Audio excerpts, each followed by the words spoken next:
review of the protocols for electronic meeting participation. Recorded votes are not allowed at committee meetings. The committee chair or I will call for any objections. If you have an objection, please unmute your microphone and indicate your name and objection. If no objections are stated, the motion will be deemed to be approved. Members participating electronically that need to leave the meeting, please send an email to council@peelregion.ca. If you leave the meeting, you will be marked absent for any votes thereafter. If you would like to request to speak, please raise your hand in WebEx by clicking the raise hand icon in your participants list. The speakers list will be determined based on members who have raised their hand using the icon. For a full view of the presentation, please use the stack or side-by-side layout view. This meeting is being live streamed. In order to ensure that the meeting remains accessible to the public, the meeting will be recessed for 10 minutes in the event that the live stream is interrupted or fails. Staff will work to get the live stream up and running as soon as possible. We will now commence the meeting with roll call. Citizen Member Awuni sent his regrets. Councillor Demerla. Citizen Member Dio. Yes, here. Thank you. Councillor Dillon. Councillor Downey. Present. Thank you. Regional Chair Yanika. Here. Thank you. Councillor Kovac. Good afternoon. Thank you. Thank you. Councillor McFadden. Here. I'm here. Thank you. Thank you. Citizen Member Roquera. Present. Thank you. Councillor Santos.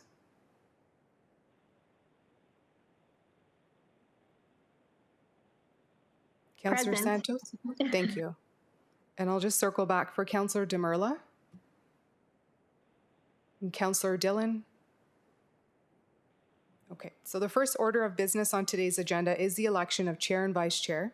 I would like to provide a very brief high-level overview of the process. Each nomination shall be moved by a member. A nominee may withdraw their name at any time.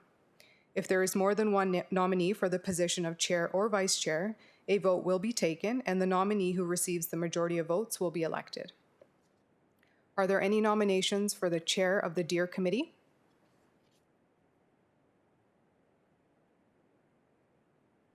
Yes, I'd like to, it's Councillor Santos, I'd like to nominate Councillor Downey. Thank you. And Councillor Downey? That nomination. Thank you very much, Councillor McFadden. And Councillor Downey, do you accept the nomination? Yes, thank you.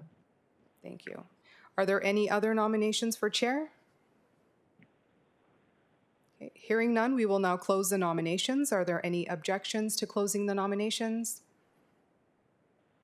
Hearing no objections, the nominations are now closed. I have a motion before me that states that Councillor Downey be elected as chair of the DEER Committee for the remainder of the council term or until a successor is appointed. Are there any objections? Hearing none, the motion carries. Are there any nominations for vice chair of the DEER Committee?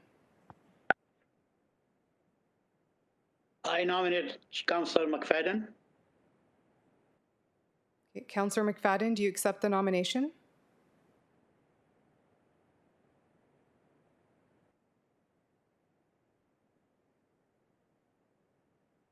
Councillor McFadden, you have been nominated for vice chair. Do you accept? I nominated Councillor Santos. I'd like to know if she accepts the nomination first. Councillor Santos, do you accept? Yeah, I absolutely would. If Councillor McFadden does not want to be vice chair, I'm happy to do so. Well, I think it's best that we keep it consistent, and you've done a great job, Councillor Santos, and until the next term is completed, I think I'd like you to continue as vice chair with Councillor Downey as chair. Thank you so much, Councillor McFadden. I do accept your nomination. Thank you. And thank you for the nomination. I appreciate that, but I think consistency is best at this time. Thank you, though. Okay. Are there any other nominations for vice chair? Hearing none, we will now close the nominations. Are there any objections to closing the nominations? Hearing none, the nominations are now closed. I do have a motion before me that states that Councillor Santos be elected the Vice Chair of the Deer Committee for the remainder of the council term or until a successor is appointed. Are there any objections? Hearing none, the motion carries. I would like to turn the meeting over to your newly re-elected Chair, Councillor Downey, who will preside for the remainder of the meeting. Thank you. Thank you, Harjeet. And thank you, everyone, for the re-elections and your confidence. I think, so you may have some additional items, Harjeet, you'll have to fill in with that I have on my printed copy. But moving forward, I'm just going to call for any declarations of conflict of interest. Seeing and hearing none, can I have a mover for the approval of the agenda? Councillor Downey, so at approval of agenda, we do have an additional item of communication from Catherine Soplet. Would that be moved with the approval? Or Yes, that is correct. It'll be done with the approval of agenda. We can take that as amended. May I have a mover, please? I move. Thank you, Member Rocaria. Thank you.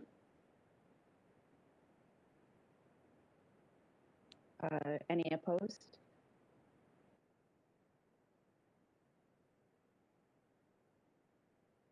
Seeing none, so carried.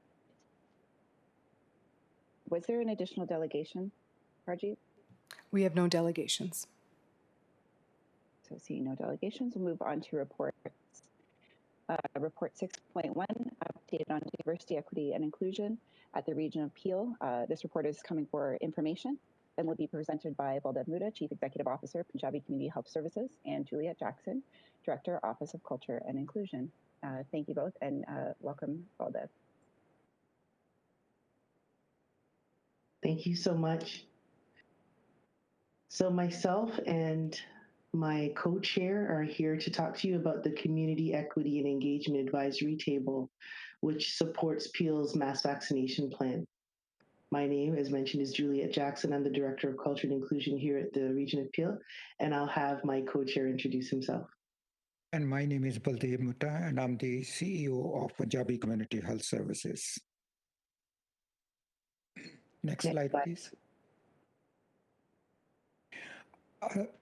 The Community Equity and Engagement Advisory Table was established early on in the mass vaccination planning process, with the first meeting held on February 10th this year. The table holds meetings at least bi-weekly since early February. The mandate of the table is to provide advice, direction, and guidance on the application of provincial ethical frameworks and equity considerations to support Peel's mass vaccination plan, and to enable, support, and advise as needed on increasing vaccine confidence and addressing systemic barriers to vaccine uptake. The Community Equity and Engagement Advisory Table plays a critical role in informing Peel's vaccination efforts and supporting decision-making, so we are reaching our priority populations and not leaving anyone behind. Membership includes representation from community organizations, networks, primary care, mental health and addictions, acute care/hospital, bioethicists, and administrative and leadership support from the Region of Peel. So approximately 15 organizations participate on this table. Juliet, over to you. Yep, next slide, please. The community leaders at this table represent the voice of our community and have been strong advocates for equity. This table created opportunities for collaboration among community partners and continued information exchange, linking back to the population planning tables, ensuring that equity is at the forefront of decision-making. Members identified barriers to vaccination uptake and flagged issues related to a lack of confidence in community and potential mitigation strategies to support planning. For example, early on in the planning process, members highlighted the unique context here in Peel, with a large racialized population, a large number of essential workers, and they flagged the high priority of multi-generational homes that can impact both the risk of COVID transmission and approaches that needed to be considered for vaccination planning. Next slide. The insights and guidance from the Community Equity and Advisory Table have influenced. Committee was able to highlight the importance of race-based data. We were able to use data to identify gaps and target approaches. This table ensures equity is part of the decision-making for all tables. The expansion of primary care and pharmacy sites, the table recognized the important role of primary care providers as trusted messengers who can support vaccine confidence. Site selection criteria for mobile pop-up clinics, for example, recognizing the need to offer pop-up clinics in familiar, trusted locations, for example, faith-based settings, community centers, and foster local champions to support promotion, engagement, and uptake. The identification of populations that may face unique barriers and require targeted approaches to increase uptake, for example, addressing vaccine hesitancy in the Black community, reducing barriers to access for international students and migrant workers, extended hours at clinics to account for shift workers. Implementation of race-based data collection at vaccine clinics. A recommendation for race-based data collection at vaccine clinics has led to implementation at Peel's mobile and fixed clinics. The ongoing guidance from community partners have validated the approach to targeting hotspots and have identified areas for improvement to continue to build vaccine confidence and increase access to vaccination in our diverse communities. Some EEA members are also lead agencies in high priority communities strategy and have supported target promotion and outreach through community ambassadors and supported planning for targeted pop-up clinics in community. And one of the best examples I can cite is the Sheridan Clinic that we just recently completed. It was a wonderful success where Sheridan College, Indus Community Services, Punjabi Community Health Services, and some of our other partners participated to make sure that those individuals who otherwise would not have been vaccinated were given the opportunity to move forward. Juliet, over to you. Thanks, Baldev. So increasing the use of community equity and engagement membership provided support for targeted consultations and focus groups to address the underlying barriers that impact equity and access. They continue to identify challenges particular groups of the community face that need to be addressed to support greater uptake and to overcome hesitancy. To be honest, members of our community challenged us to think differently, to step out of our thoughts, which might have been in alignment with status quo. And together, we were able to come up with some really great solutions. All of these factors were incorporated into the first shot strategy. And the learnings and the gaps identified along the way have been factored into the second shot strategy. We have learned a lot from our community leaders, but recognize there's still so much to be done. But we believe that we have the right people to get us to the finish line. Thank you. We're happy to answer any questions if there are any. Thank you through the chair.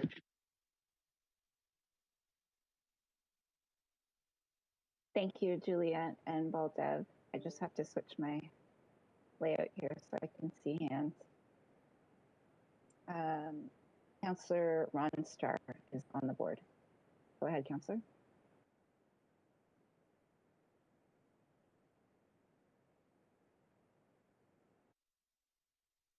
We have Councillor Santos on the board. Go ahead, Councillor Santos. Thank you very much, and through you, Madam Chair, thank you very much, Baldev and Juliet, for the presentation. I think it's awesome, the work that we've been doing and taking that targeted approach.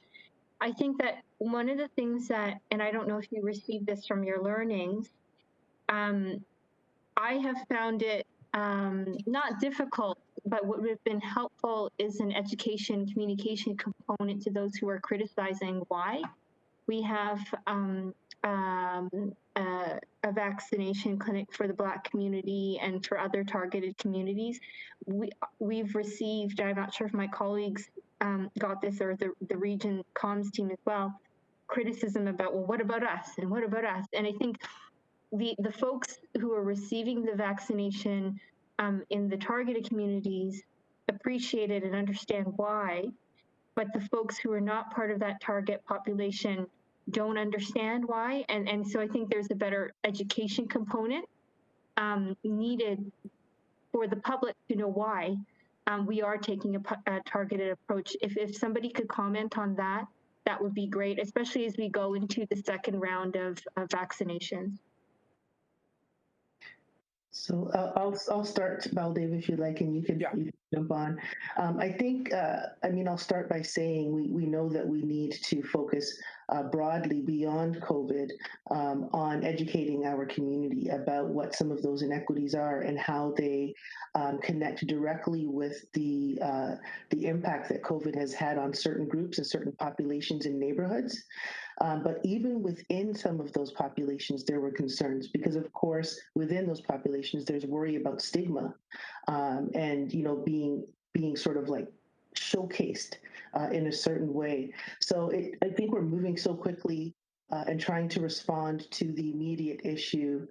There's probably some more work that we can do in that area, but at the same time, as we listen to all of the media broadcasts, there's been quite a bit of communication about specific populations and how they've been impacted by COVID.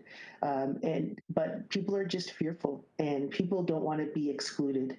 And so I think it's just a natural reaction. But, I take exactly what you say to heart, and there is opportunity there. Well, Dave, do you want to add to that?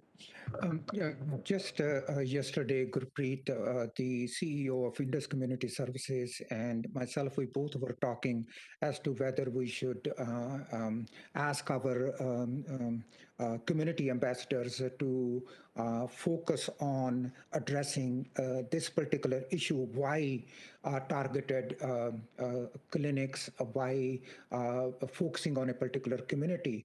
And then we particularly decided that we still have a job to do in terms of building vaccine confidence. So we are concentrating heavily on convincing the kind of hesitant people who are hesitant to get vaccines, to get them on board. And so we were kind of weighing pros and cons of taking our staff to counter some of the criticisms as to why we are concentrating on a particular community, particular geographic area, and assigning community clinics in a particular geographic location within the region of Peel. So, but I do consider we may be making this change sometime in the month of July to take a look at explaining to the population in the region of Peel why this approach was taken and what did our data show. And once we did concentrate on the geographic location and a particular community, the stats showed that we were successful in reaching out people who were hesitant or who otherwise would not have come for vaccination. And thank you very much, both of you, for that response. And I would say as well, both Dev and Juliet, I'd like the suggestion to include the stigma that it perhaps creates when we are targeting a particular community, and how we deal with that as well. So as we're trying new things that relate to diversity, equity, and inclusion in dealing with the pandemic, that stigma piece is an important piece for us to tackle as well. Yeah. And if I can just add, even while we created these pop-ups and we focused on specific dimensions of diversity, no one was turned away.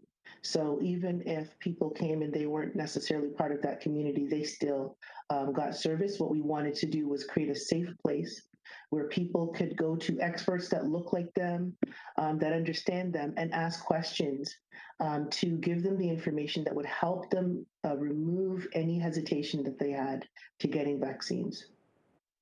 Thanks for asking the question. Wonderful. Thank you very much. And I do support this targeted approach. I think it's great. Great work. Thank you.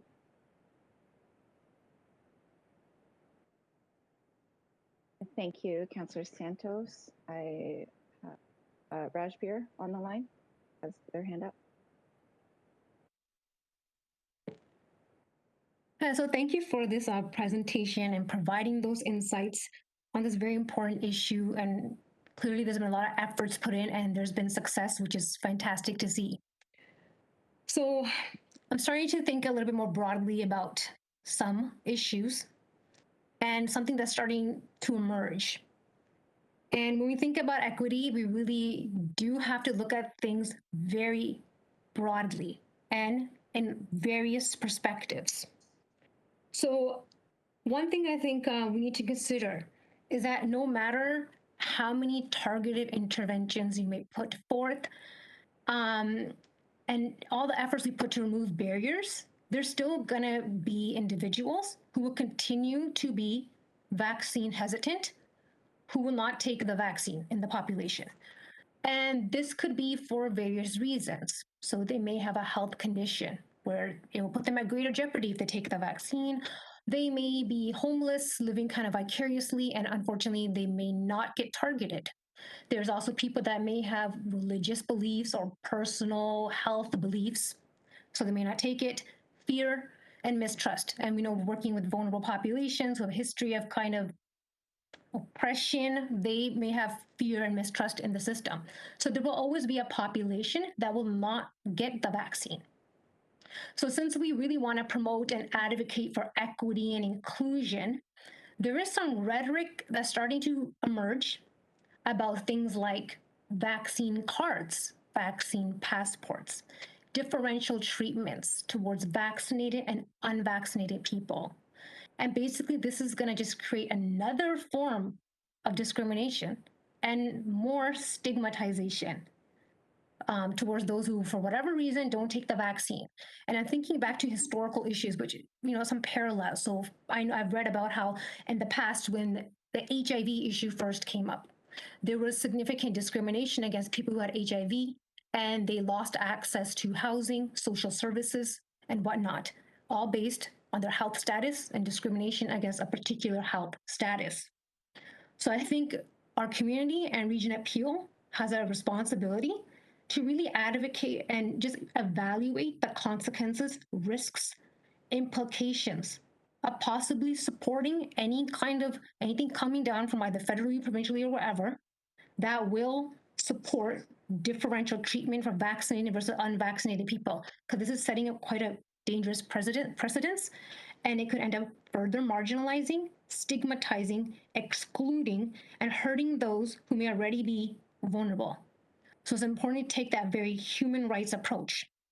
So I know in Manitoba, for example, they have implemented vaccine cards, and the Manitoba Human Rights Commission has raised various concerns about this, that requiring people to present, proof of vaccination could be used to limit their access to services, housing, employment, healthcare, and ID requirements is another form of carding, which can have a disproportionate impact on a certain group of individuals.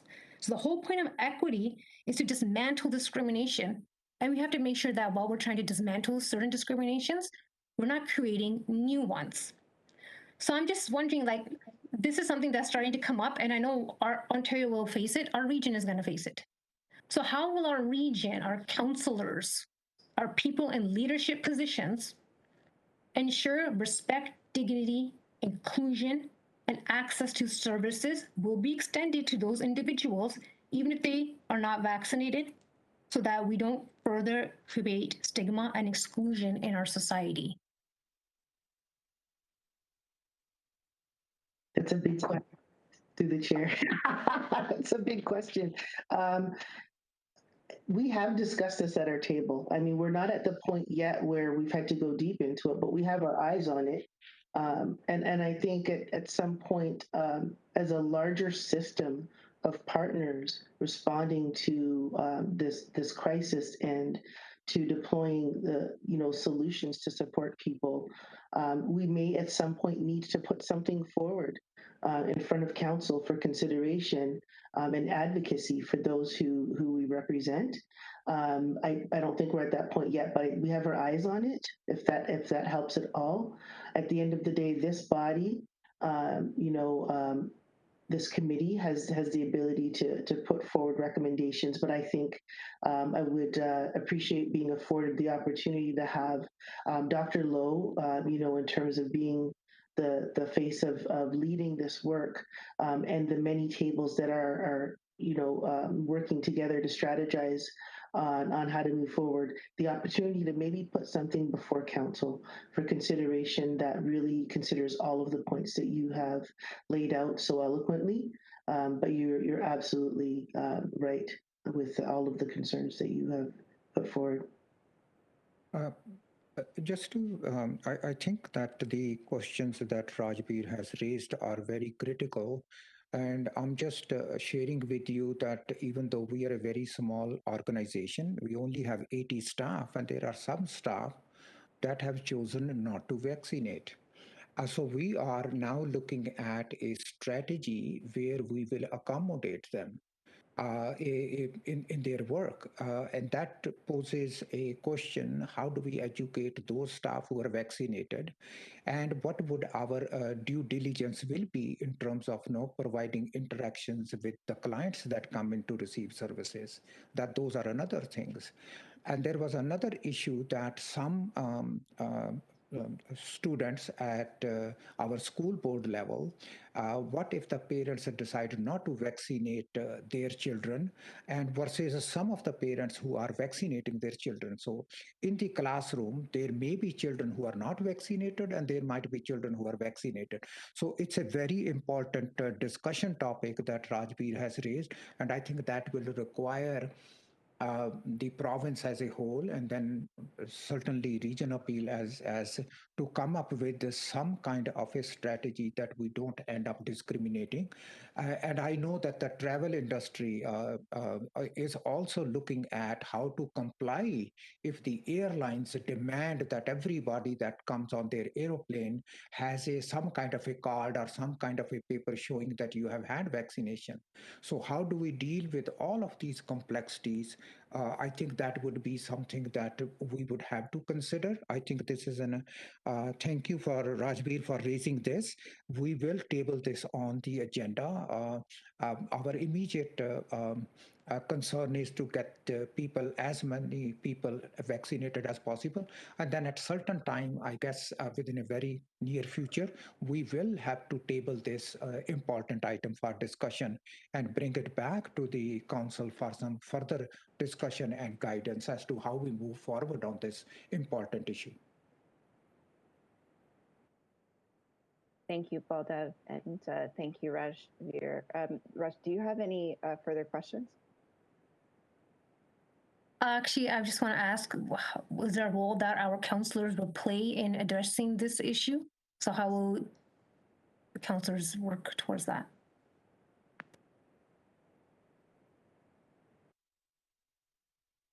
I think that Juliet probably can manage that, although in her earlier comments, the work that gets done at this table is then presented to council.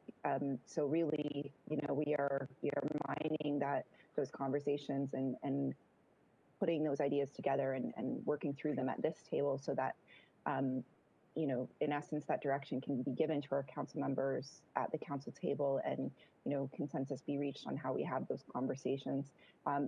It's actually a really great point that you brought up, and I know that that stigma, on vaccination and on exists beyond COVID for lots of families and communities. So I think definitely a conversation worth having. Juliet, if you have anything to add, I'll let you go ahead. I am going to turn the chair over to Councillor Santos and I have to return to previous hearings, so thank you all. And the speakers list after is Councillor Kovac and Councillor Starr. So thank you all. Thank you, Councillor Downey. Rajbir, I believe, at the end of the day, this committee's purpose is to provide council with its best advice on how to move forward. So if you have, thoughts that you want to put before this committee for consideration that could go to council, you absolutely have the opportunity, I think, to open that door now. If you really want to do that now, as Baldev said, we will absolutely table this for our committee, and it will result in bringing something back to council for consideration in terms of how we move forward or how we recommend moving forward. But you can put something before this committee for consideration if you would like something to go to council. Thank you very much, Juliet. Rajbir, is there anything further you wanted to add? Yeah, just thank you, Juliet and Baldev, for your excellent responses and taking this seriously and just really being the champions for real equity across the board. So thank you very much. Thank you. Thank you. Thank you very much, Rajbir. Councillor Kovac, you are next. And thank you, and through you, Madam Chair. Just to Rajbir, I wanted to congratulate you really, and thank you for showing courage in your words. I think when it comes to vaccine hesitancy or hesitancy over really anything, I think you could have some people who might just generally not be comfortable with injecting themselves with something they're not 100% sure how that will affect and either complement or not their own unique body chemistry. You might have people who are going to be hesitant because it's still in its early stages. We've only begun vaccinating not too long ago, right? I mean, just last year, there was this rush, let's get a vaccine. So when people hear that something has been rushed, that might also, add a little bit to the hesitancy. There are groups of people, ethno-cultural, whatever, who might also have a little bit of suspicion towards leadership. And, you could look at any country and there will be examples of where leaders, either directly or indirectly, were maybe not doing such a great job with gaining the trust of their citizens, right? So there's that. And you could also say, the more I believe that we push and be aggressive, you must do this, you must do that, I don't think that's such a sweet gesture. I think if you want people to walk alongside you, and if you really believe in the efficacy and the and in the direction of going forward and mass vaccinating, I think you should do more of a helping hand, right, and encouraging, and not so much push. You're just going to create more hostility. You're going to antagonize. So as one member of council, I agree with you. We're seeing New York State has implemented a passport. I know Israel's done it. The United Kingdom are looking at it. Will it create a two-tier kind of a system? If that happens, it will. So then what kind of obligation does this committee have? It says it's all about, it's equity seeking. Then maybe this committee needs to try to uphold that, because there are people who, are not going to fall within the majority if we go forward and the majority are vaccinated, and then there's a very small and shrinking segment that continue to not want to be. What will happen to them? Will they be allowed to travel? Will they be allowed to go to the local movie theater? If not, is that fair? These are all interesting and important questions, and I don't think we should duck them. I don't think Dr. Lowe should duck them. I don't think anybody here should duck them. So thank you, Rajbir, and I guess it's just ultimately food for thought. Thank you so much, Councillor Kovac, and I agree with you. We shouldn't be ducking them, and they are very, very good points indeed. Next is Councillor Starr. Yeah, I think Councillor Kovac must have been reading my notes a little bit, but I think he hit it on the head, and that is, it's all about education, and I think participation. And yeah, I think some of the naysayers are looking at the futuristic movies where the passports exclude people, they ban certain activities and all the rest of it. I don't think. Personally, I don't think that's the concept we should even be thinking about. We're looking to protect ourselves and our friends and our families, and it's all about education. It's about even the comments about council here. This committee is very important because this committee should be bringing forward ideas and concepts. And as you may or may not know, Councillor McFadden and myself head up the Diversity and Inclusion Committee at the City of Mississauga. And it's much the same. We as councillors, or as somebody said, the leaders of the community, we don't want to be leading you into something that you don't want or need or isn't right. And I think it's very, very important that the participation from the committee, from all people, we hear the ideas, we hear what's most important. That doesn't mean that everything is going to be put into action or into law or into a way of doing business, but it's a matter, I think, of discussing all these things, and especially with the diverse community we have.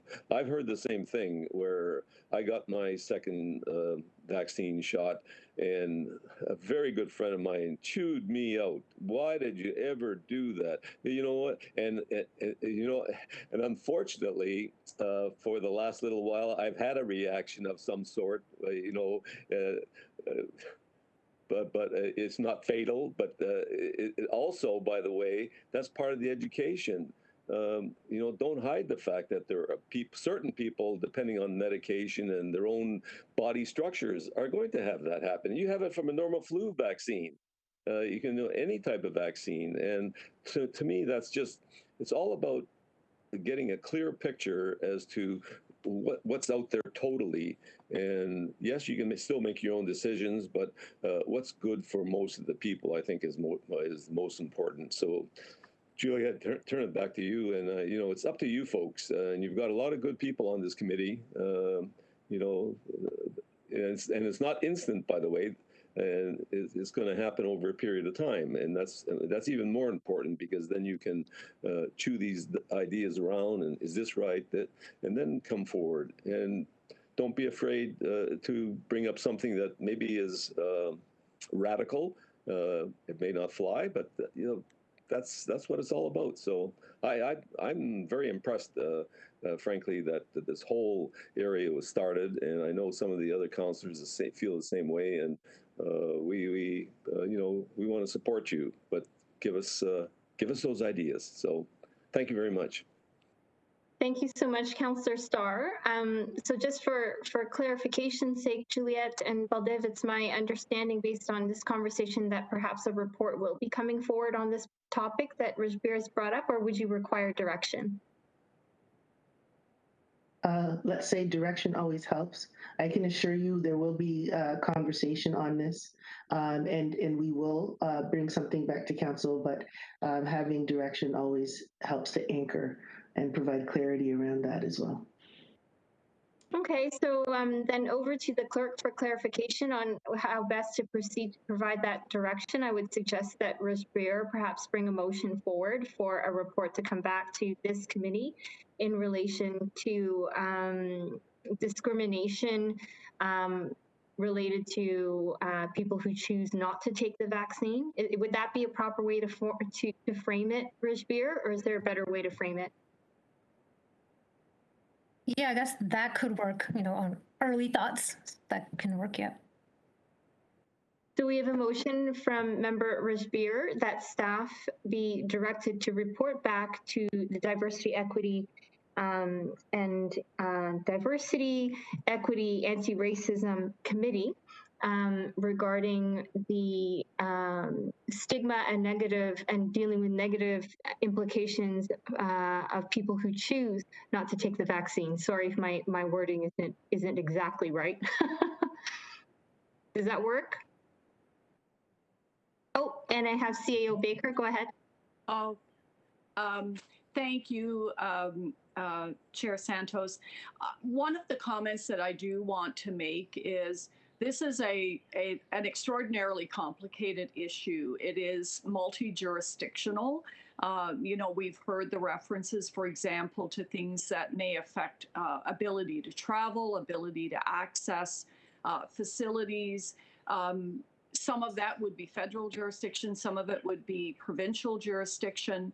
I think what I am wanting to convey to the committee is the complexity, and I think what will be the evolving nature of this conversation. So while we are certainly already monitoring and our staff are reviewing and exploring some of the challenges and the dialogue that is happening in this area, I'm not sure that in the short term we would be able to bring you one comprehensive report. I also, quite frankly, fully expect that as this evolves over time, it will be guided by things like human rights complaints and legal issues, legal interpretations. So I don't think that this is something that will be static. I don't think this is something that will be best understood or resolved in the short term. So I think really the direction that would be most helpful to staff would be that as we are monitoring and understanding and seeing things evolve, that we can come back to the committee with updates, and then we can have conversations about specific elements, because I think this is something that it would be difficult to address in one comprehensive report. I think it is something that we can commit to being an ongoing conversation with the committee, with elements of it coming back as we feel, there is either something that we wish to consider, to support, or to oppose. To my mind, I think this is a conversation that we will probably have multiple times. So I think a better direction, if I can advise, is that staff monitor and report back to the committee on issues that are evolving, and keep the committee up to date and seek the advice of the committee on specific areas and questions that come up over time. So if we could maybe frame it in more of a periodic update and conversation as opposed to a single comprehensive report, because I actually don't think we would be in a position in the short term to do a single comprehensive report on this issue. Thanks, and thank you, CAO Baker, for bringing that up. I absolutely agree with you, and I think our colleagues around the table would agree as well that this is an emerging and ongoing issue to deal with. Rajbir, would you be okay with the way that CAO Baker has framed the direction to staff? Yeah, so I agree. This will be an evolving issue that is starting to emerge. The way I see it is that Region of Peel has an opportunity here to be a leader in this, in something that is not really being talked about, and that is starting to happen in our own country and whatnot. So I think it's not something that is to just necessarily take lightly and just let sit on the back burner. It is something that we have an opportunity, considering our very diverse population, to take some active steps to be a leader and take a stand on this issue. Since, like I said, we're very diverse here. Equity is at the top of the line when it comes to serving Region of Peel constituents. So I understand it's evolving, but I think we also need to take that stand and put our position out there and put an example that we will value human rights and people's right to choose what happens to their body, and we don't advocate for any type of discrimination that can violate any type of human rights code.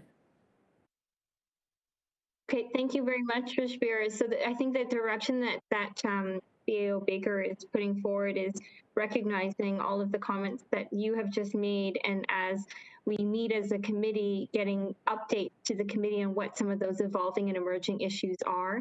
And I would add that when those reports and updates come forward, perhaps the committee at that point in time can discuss what recommendations and perhaps how to deal with some of those issues that can be dealt with right away, because it will be an ongoing issue to deal with. Would that suffice, Rajbir and CAO Baker and staff? Yes, that sounds like a good start. Okay, perfect. So I don't, that is the motion on the floor. And over to the clerk. Is that clear enough in terms of putting it on the record? Hi, Councillor Santos. Yes, so the direction to continue the work and continue to update and report as applicable. We will take that. Wonderful. Thank you very much. Anyone opposed to the motion brought forward by Rajbir? Seeing none, that motion carries. Our next item, oh no, we have to receive the delegation and receive the report as well. Receive the delegation and the report by Councillor Kovac. Anyone opposed? Thank you, that motion carries. Our next item, Madam Clerk, I believe is the communications 7.1. Do any members have any questions related to the communications 7.1? Seeing none. I have a motion moved by Rajbir to receive the communication. Anyone opposed? That carries. And Madam Clerk, I believe we had one added item of correspondence. Yes, that is correct. I don't have it here on my screen. Would you mind summarizing the correspondence, please, that was added? Absolutely. So that's from Catherine Soplet. She's the founder of Building Up Our Neighborhoods. The letter was sent in today, June 17, 2021, regarding community participation at roundtables of the Peel Poverty Reduction Strategy. It was emailed out to members of council. Wonderful. Do any members have any questions regarding the added item of correspondence?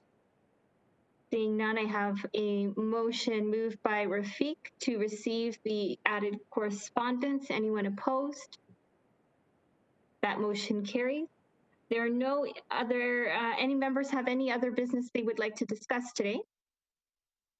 Nope, seeing none. In-camera matters, there are none, which brings us to our next meeting, which is Thursday, September 16th, 9:30 till 11 in the council chamber, 5th floor. And now we move to adjournment. I have a motion moved by Councillor Starr to adjourn today's meeting. Anyone opposed? That carries. Thank you very much for all of your work, and to the staff and to our members today. See you in September.